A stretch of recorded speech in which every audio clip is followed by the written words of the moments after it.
Well, Topsfield Fair has a really unique and interesting history.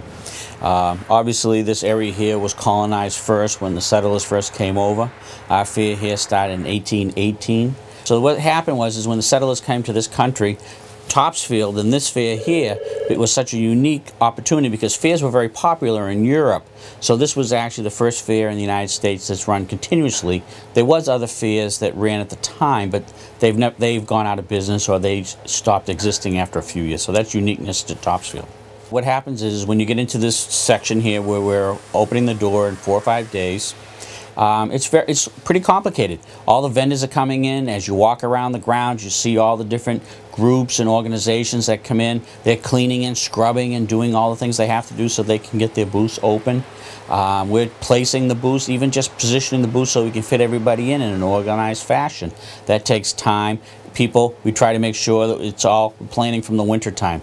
Everybody thinks that we run a 10-day fair and we open the door a week or two before and then we shut the door after it's over. That's not the case. We're here 52 weeks of the year, planning, organizing, structuring, making sure that when vendors come in that they have what they need for appropriate so that we can do everything for the town, permitting wise and all the other things that we do.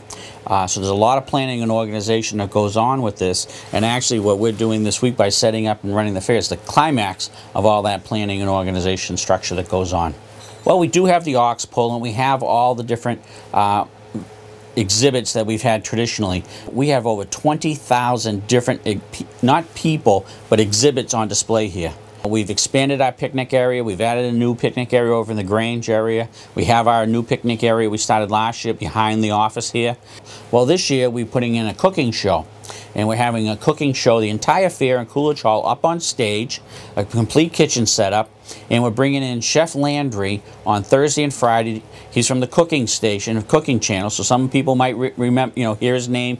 He's a Cajun cook, but he has his own show on the cooking station, and he'll be here for 4 shows on Thursday and Friday, 2 and 6 on both those days. So that's pretty neat. So you can come in and see him. He runs a great cooking show. It's Chef Landry. We're trying to give people a really good value for their money. Somebody can come in here to the fair, get an admission ticket for $10, and see some great shows and some great entertainment with no additional cost.